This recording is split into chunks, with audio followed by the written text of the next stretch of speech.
in so many classes, there will be pigeon pose and pigeon pose variations, or Ekapada Rajikopattasana as it's known. And it doesn't work for my knee to do it in the way that it's often taught.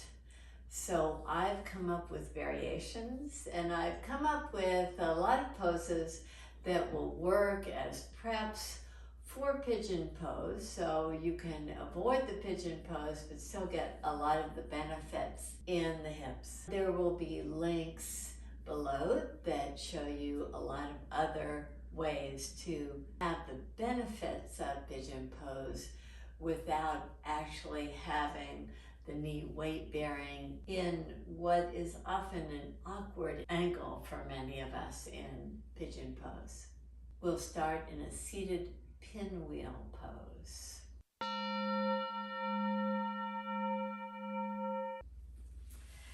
Take your right shin bone forward, your left back, and sit tall. As you sit tall, you might feel like one hip is lifted, but see if you can bring a little bit more weight toward that left side and twist. Stay tall. Just invite nice fullness to the breath and engage your feet. Spread your toes. Press both the inside edge of the back foot and the outside edge of the front foot.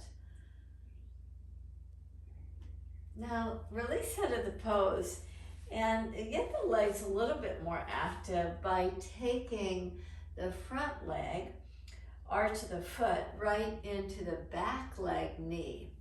Press the front leg into the back leg knee and press the back leg knee forwards. You've got a little bit more engagement. Now do the same thing. Just turn. Get this nice fullness. Keep working the legs fully. And now release down. Come to your forearms, interlace your fingers, and stretch your left leg back. Tuck the left toes under. It's an internal rotation of the left leg. See if you can also lift the right ribs a little bit more for a little bit more fullness. You might be able to put so much pressure on the forearms that you can slightly lift your pelvis up off the mat. Now release out of the pose. Come to a pinwheel pose with the opposite legs in front. So start with the left shin bone forward, the right back. Get tall. Keep that height and turn to the left.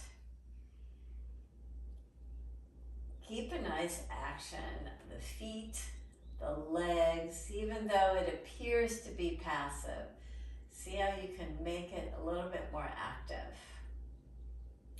Now engage the arch of the left foot to touch the knee of the back leg. Knee of the back leg's going forward, foot is pressing back. You start to feel a little action, a little engagement in the inner groin muscles. Keeping that, twist, turn your heart toward the side. And take your forearms down. You can make fist with your hands or interlace your fingers, whichever works for you. Stretch the right leg out, straighten the right leg, tuck the right toes under, press down through the forearms, maybe even lift up the pelvis away from the mat. Keep a nice engagement of the back leg, and slowly release your pelvis down to the mat.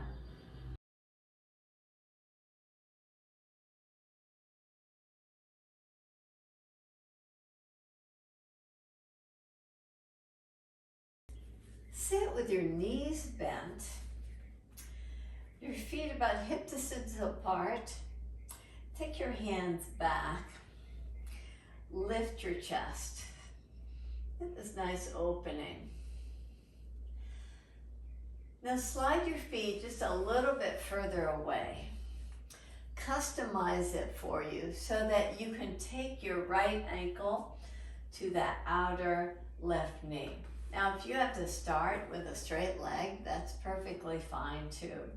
But see if you can bend the leg and plant the foot and keep pushing the fingertips down so that you can come more forward on your sits bones. I'm going to lift my toes up and toward the shins so that both legs are very active and the toes are spreading nicely as you draw your right knee further away from you. Now walk your hands back so the fingers are now pointed in the same direction as the toes, and park your left foot down with a little bit more space with the elbows slightly bent and the elbows hugging in. You can get a little bit more opening to the upper chest as you reach your right knee away from your right ribs. Now release your right foot. Straighten your legs for a moment. See if you can feel any difference between the sides before bending both knees again. And see what it takes to take your left ankle to the outer right knee. It may take dragging your feet a little bit further away so that the foot can move to the position on its own power. So lift your chest, draw your left knee further away from the ribs.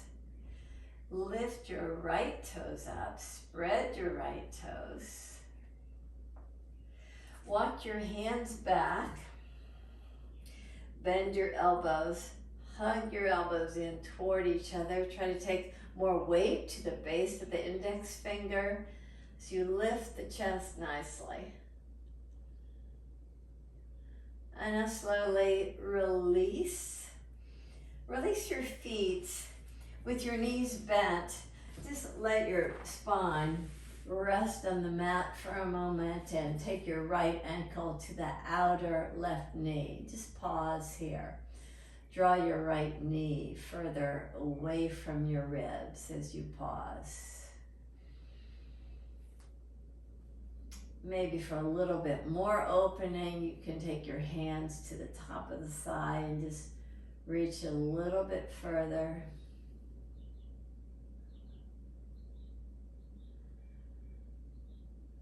And now slowly lift your pelvis up.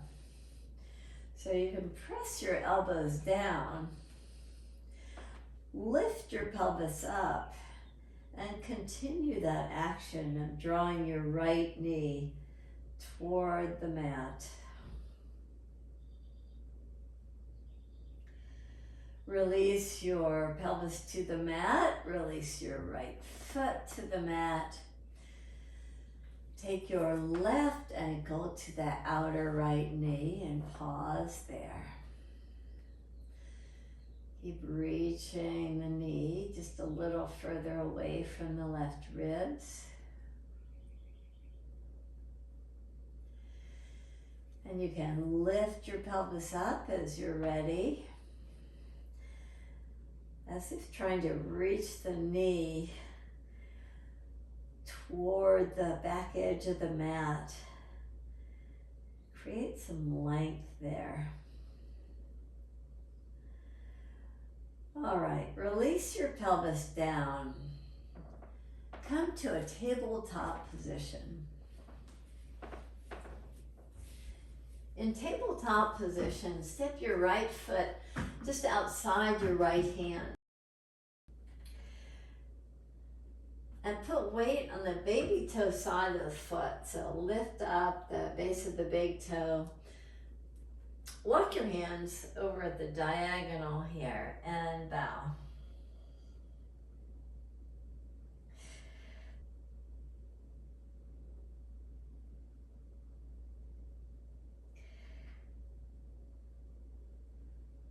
Get a nice action of pressing the outside of the foot.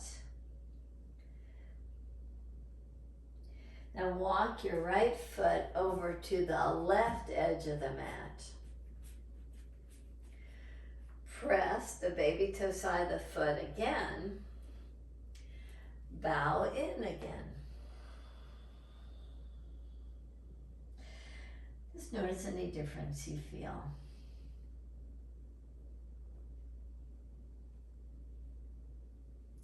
And rise up. Come back to tabletop position where you'll take the left foot just to the outside of the left hand. You'll go to the baby toe side of the foot again. Walk your hands over to the right and bow in.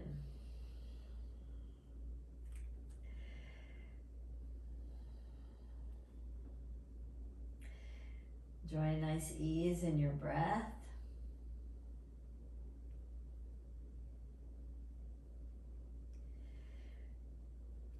Now step your left foot to the right edge of the mat and do the same action. Just notice how the outer hip might feel just slightly different in this pose.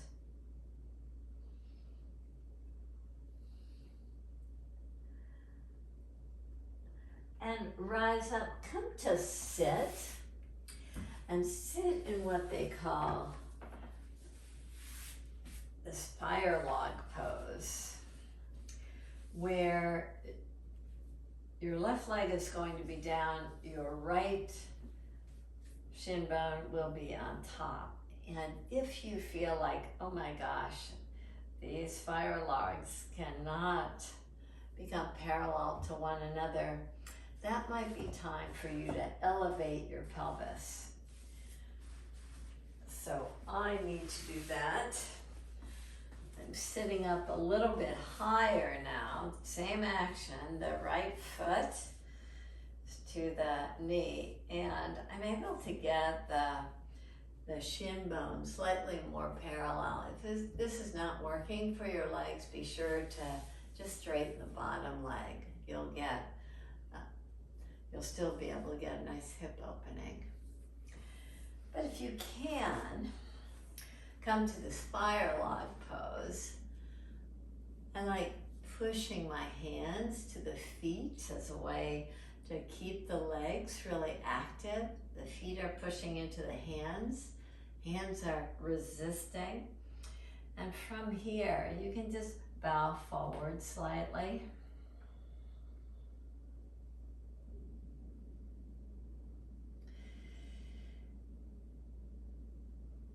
Let's do that on the opposite side. With your right shin bone as the bottom leg, the left shin bone is the top leg. The spire log pose.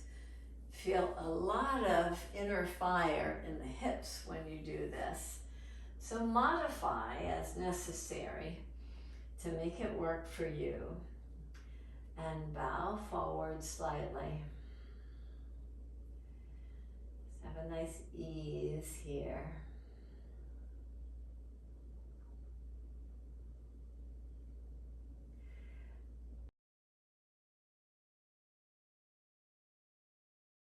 And rise up.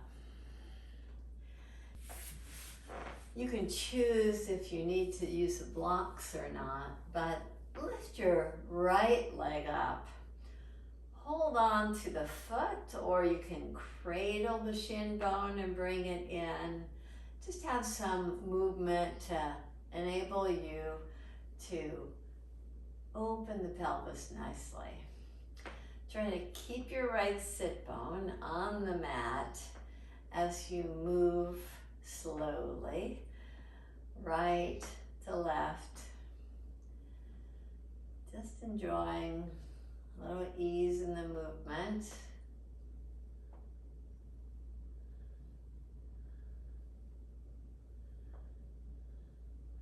And release down. Do that on the left side. So lift up the left foot, hold on to the heel or the ankle, or cradle the leg. Just find what works for you and slowly do some movement side to side. Try to get a lot of coverage there.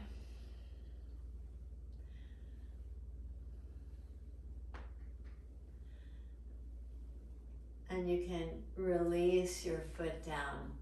Now let's come to downward facing dog. In the same way that we've been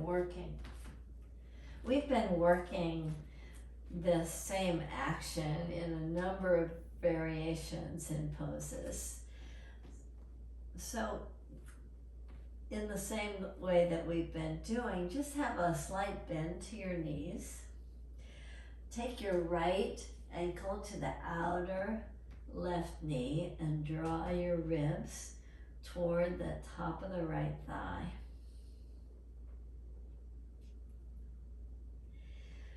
Release the right foot with both knees bent. Take the left ankle to the outer right knee. Draw your left ribs a little bit closer to the bent leg.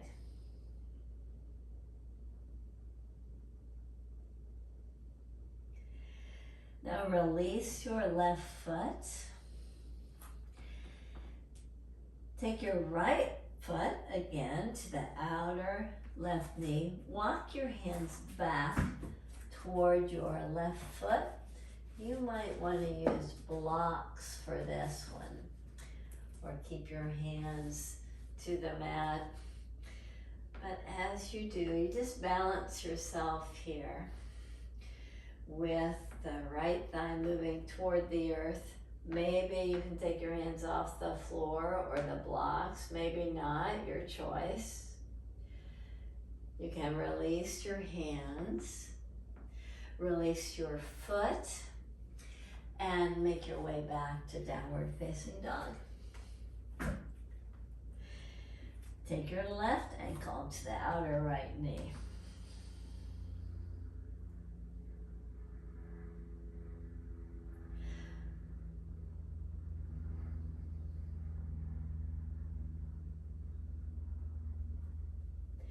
Walk your hands closer to the right leg.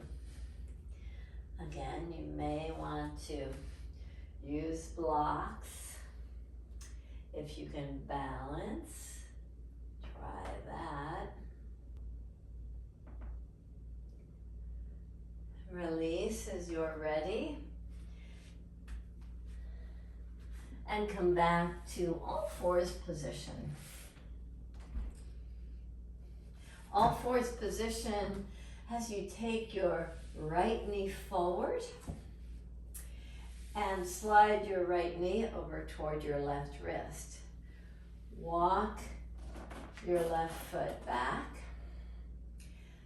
Start to straighten your right leg. And come to your forearms. See if you can get your right leg very active and press the baby toe side of the foot again. Lift up.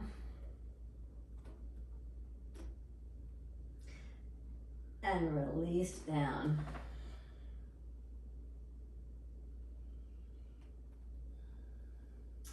Come back to tabletop position.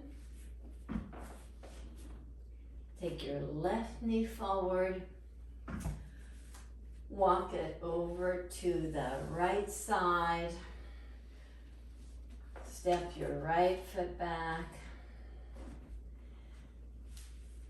Take your forearms down with your right toes tucked under. See about coming toward a straighter left leg. Maybe even lift up the pelvis. And release down.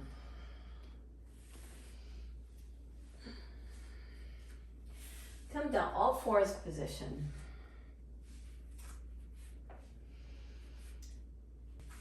Baddha konasana with the feet together.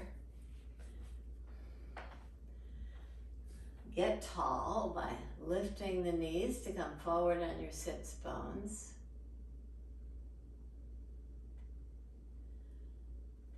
Keep your right knee where it is. Turn toward the right knee. Extend your left leg back. Get tall. In this variation, keep your back leg active.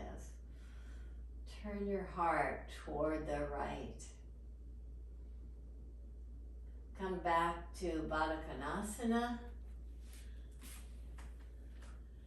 Same thing, lift to the knees, draw your heart forward. And turn toward the left knee. Step your right foot back with the toes tucked under.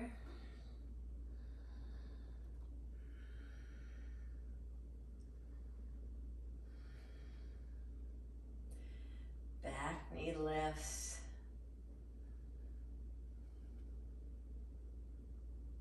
Heart moves forward.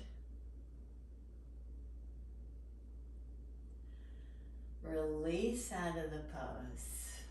Come to all fours position.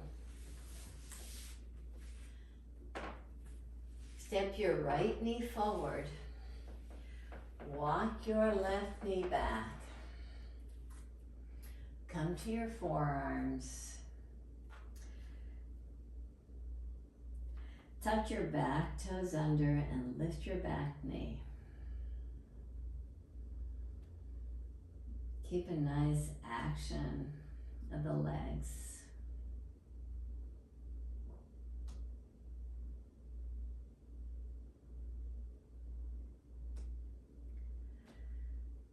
Back to tabletop.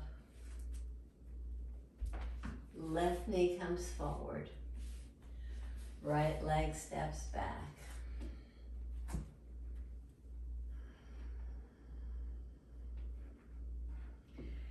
Tuck your back toes under. Lift the back knee.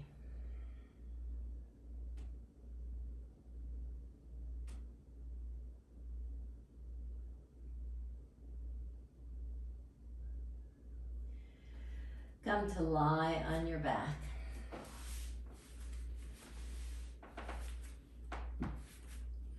Straighten your legs. Let your arms rest, palms open.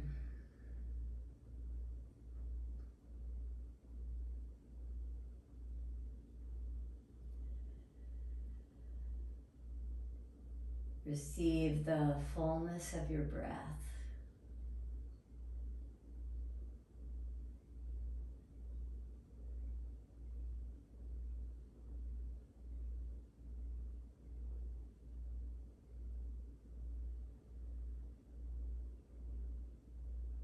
Nice softness in your facial muscles.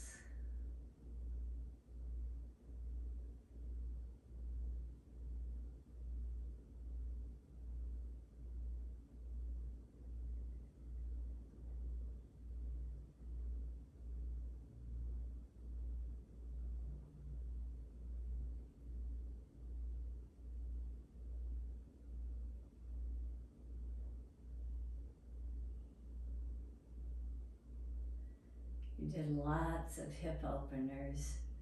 So see how you can allow the legs to just feel so heavy. That it has a rooting, a grounding quality for the pelvis.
Thank you for joining me in this practice to explore alternatives to pigeon pose.